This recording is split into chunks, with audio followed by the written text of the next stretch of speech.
የሰው ልጅ የምህንድስና ጥበብ በቃኝ ከማያውቀው ፍላጎቱ ጋር ተዳምሮ ብዙ አጃይብ የሚያስብሉ የሥነ ሕንጻ ጥበብን ከጥንታውያኑ ጀምሮ እስካሁን ድረስ ሲሰራና ሲያሳየን የኖረ ሲሆን እነሆ አሁን ደግሞ የሁሉ አልበቃ ያለው ጥበበኛው የሰው ልጅ ግዙፉንና ኳስ የሚያንደባልልበትን የእግር ኳስ ሜዳ ከምድር በላይ ይዤ ካልወጣው ብሎ ሽር ጉዱን ከጀመረ ሰንበትበት ብሏል። ታዲያ ይህ በእግር ኳስ ታሪክ ታስቦም ተደርጎም የማይታወቅ የሥነ ሕንጻ አስማት እውን ይሆንን? የሚመጥናቸውን ለይታችሁ መታቁበት አፓርትመንት ቤቶችና የንግድ ሱቆችን ይዤላችሁ ቀርቤያለሁ። እነዚህን ሱቆችና ቤቶችን ስትገዙ የተናጠል ካርታ በፍጹም አያሳስባችሁ። ይህ በቪዲዮ ላይ የምትመለከቱት ሲግናል የሚገኝ 290 ካሬ እና 237 ካሬ ባለ 2 እና ባለ 3 መኝታ ከተጨማሪ የሰራተኛ ክፍል ጋር በውጭ በኩል አክሰስ የምታደርጉበት ቅንጡና ትክክለኛ እናንተን የሚመጥን አፓርትመንት ቤት ነው። ታዲያ እነዚህን ቤቶቻችንን ከዚህ ቀደም ያስረከብናቸው ሲሆኑ በፉል ፊኒሽድ አውሮፓን ስታንዳርድ አድርገን 21ኛ ቴራስ ላይ ደግሞ ባስኬትቦል እና ኳስ ሜዳ መጫወቻ እንደዚሁም በፓርኪንግ ላይ ደግሞ የራሱ የሆነ ኤሌክትሪክ መኪና ቻርጀር ያላቸው ናቸው። በድጋሚ ደግሞ በቦሌ መድኃኔዓለም ሳይታችን ላይ በ7 ወር ጊዜ ውስጥ ብቻ የምትመለከቱት ፕሮግረስ ላይ ደርሰናል።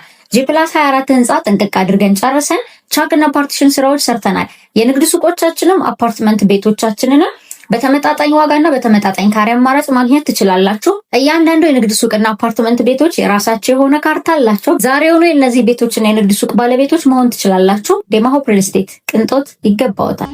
ሰላም ውድ የሉሲ ቲፕስ ቤተሰቦች፣ እስኪ ላፍታ በምናባችሁ ይህንን ልዩ ክስተት አስቡት። እግር ኳስን ልትመለከቱ የገባችሁበት ስታዲየም የተለመደው የምድር ላይ ስታዲየም ሳይሆን ከምድር ወለል በላይ 350 ሜትሮችን ወደ ሰማይ ከፍ ያለና እንደ ወፍ ጎጆ በአየር ላይ የተቀለሰ ዙሪያውን በጉም የተከበበ ቢሆንስ? ይህ ከሳይንስ ልብ ወለድ ፊልም የተቀነጨበ ትዕይንት ወይንም የህልም እንጀራ አይደለም። ይህ ሳውዲ አረቢያ ለዓለም ልታሳይ የተዘጋጀችው የሰው ልጅን የመፍጠር አቅም ምን ያህል ድረስ እንደሆነ የሚያሳይ የ1 ቢሊዮን ዶላሩ የኒዮም ስካይ ስታዲየም ተአምር ነው። ይህ ሀገሪቱ በዘመናዊው ዓለም ያላትን ቦታ እንደገና ለዓለም ለማሳየት እየተጋች ለመሆኗ ትልቅ ማሳያ ሲሆን ለዘመናት በነዳጅ ምርቷ የምትታወቀው ሳውዲ አሁን ላይ ፊቷን ወደ ቴክኖሎጂ፣ ቱሪዝምና ስፖርት አዙራለች። ምስጋና ለነዳጅ ሀብቷ ይሁንና አሁን ደግሞ ግዙፉን የእግር ኳስ ሜዳ ከምድር በላይ በህንፃ ላይ ገንብታ ልታሳየን ሲሆን በ2034 የሚካሄደው የፊፋ ዓለም ዋንጫም የዚህ የሳውዲ ለውጥ ትልቁ ማሳያ እንደሚሆን ይጠበቃል። ለዚህ ታላቅ ውድድር ሳውዲ አረቢያ እየገነባቻቸው ካሉት ስታዲየሞች መካከል እንደ ኒዮም ስካይ ስታዲየም ድፍረትን የሚጠይቅና አስደናቂ የሆነ የግንባታ ታሪክ ታይቶ አይታወቅም ብንል ማጋነን አይሆንብንም። ይህ ስታዲየም የሚገነባው በተለመደው መሬት ላይ ሳይሆን ዘላይን ተብሎ በሚጠራው የኒዮም ከተማ ግዙፍ ፕሮጀክት ውስጥ ነው። ዘላይን ማለት ከቀይ ባህር ተነስቶ ወደ በረሃው ዘልቆ የሚገባ 170 ኪሎ ሜትር ርዝመትና 200 ሜትር ስፋት ያለው በመስታወት ግድግዳዎች የተከበበ ቀጥተኛ ከተማ ሲሆን በዚህ ከተማ ውስጥ ሰዎች፣ መኖሪያ ቤቶችና የትራንስፖርት መስመሮች እንደሚኖሩ ይታመናል። ስታዲየም የሚገኘው ከምድር ወለል 350 ሜትር ከፍታ ላይ ሲሆን ይህም ማለት የአሜሪካውን ታዋቂ ኢምፓየር ስቴት ህንፃ የሚያህል ከፍታ ላይ እግር ኳስ ሜዳን ገንብቶ ጨዋታን ማካሄድ ይቻላል እንደማለት ነው። ተመልካቾች ይህንን ስታዲየም ለመድረስ እንደ ድሮ በመኪና ተጨናንቀው በፓርኪንግ ችግር ተንገላተው ሳይሆን በመተኩ በዘላይን ከተማ ውስጥ በተዘረጉ እጅግ ፈጣን የኤሌክትሪክ ተሽከርካሪዎችና ወደ ላይ በሚወጡ ግዙፍና ፈጣን ሊፍቶች ተጠቅመው በቀጥታ ወደ መቀመጫቸው ይገባሉ። ይህ የከተማ ኑሮና የስፖርት ህይወት ውህደት ከዚህ በፊት ታይቶ የማይታወቅ አዲስ ጽንሰ ሐሳብ ሲሆን የኒዮም ስካይ ስታዲየም ግንባታ ወጪው ብቻ $1 ቢሊዮን እንደሚሆን የሚገመት ሲሆን ይህ ሂሳብ በዓለም ላይ ከተገነቡ ስታዲየሞች ሁሉ ውድ ያደርገዋል። ግንባታው በ2027 ተጀምሮ ለ2034 ዓለም ዋንጫ ዝግጁ እንዲሆን በ2032 ይጠናቀቃል ተብሎ የታቀደ ሲሆን ይህን ውስብስብ ፕሮጀክት እውን ለማድረግ የኒዮም አስተዳደር፣ የሳውዲ ስፖርት ሚኒስቴርና የህዝብ ኢንቨስትመንት ፈንድ በጋራ እየሰሩ ይገኛሉ። በዓለም ላይ ያሉ ምርጥ የምህንድስናና የስነ ህንፃ ኩባንያዎች አሻራቸውን ለማሳረፍ የተዘጋጁ ቢሆንም የዚህ ስታዲየም የምህንድስና ፈተና ግን ቀላል አይሆንም።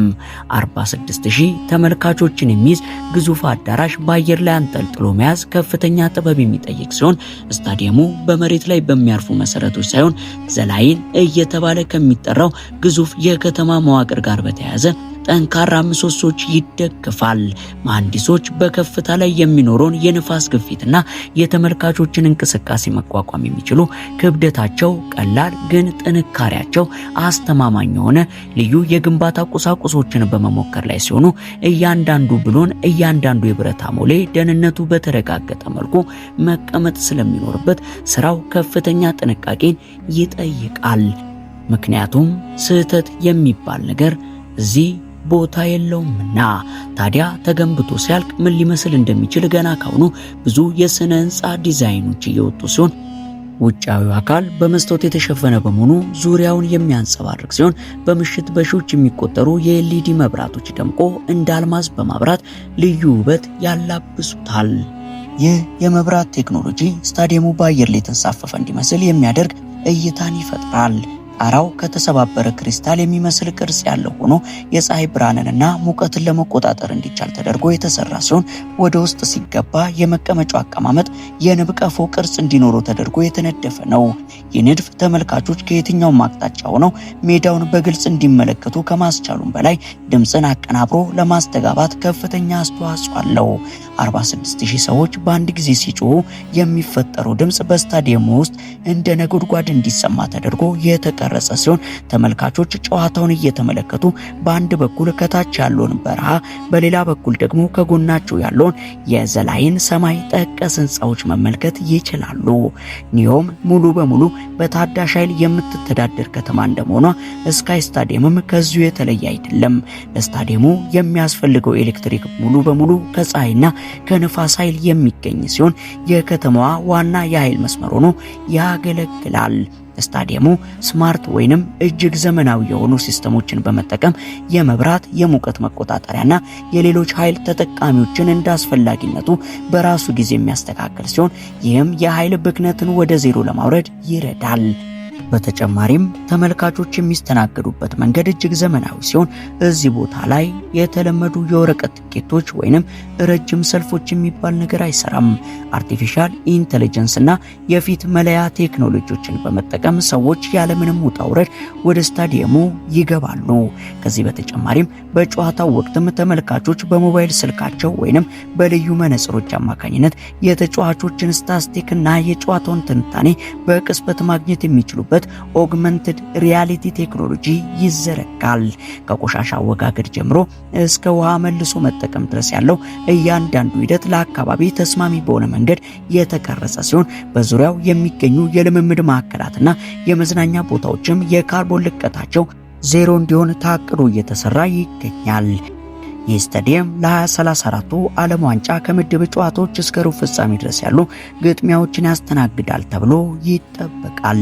ነገር ግን የሳውዲ አረቢያ እቅድ በዚህ ብቻ የተወሰነ ሳይሆን ከኒዮም ስካይ ስታዲየም በተጨማሪ ሌሎች ግዙፍ ስታዲየሞችም እየተገነቡ ሲሆን ለምሳሌ በሪያድ የሚገኘው የ92000 ሰው የመያዝ አቅም ያለው የኪንግ ሳልማን ኢንተርናሽናል ስታዲየም፣ በገደል ላይ የሚገነባው የልዑል መሐመድ ቢን ሳልማን ስታዲየም እና በአልኮባር የሚገኘው የአራምኮ ስታዲየም ሳውዲ ከምታዘጋጃቸው ስታዲየሞች ውስጥ ተጠቃሽ ናቸው።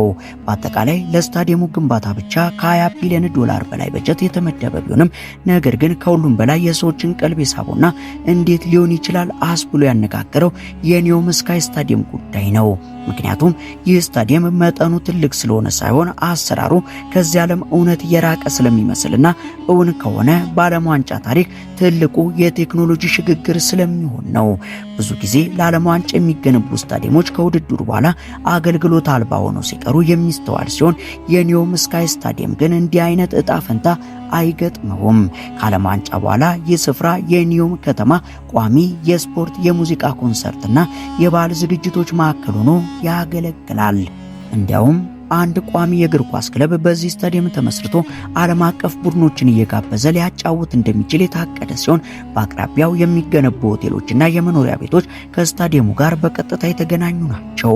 አንድ ሰው ከመኝታ ቤቱ ወጥቶ ሊፍት ተጠቅሞ ወደ ስታዲየሙ በመግባት ጨዋታ ተመልክቶ ከዚያ ላይ በሚገኝ ምግብ ቤት እራት በልቶ ወደ ቤቱ መመለስ ይችላል።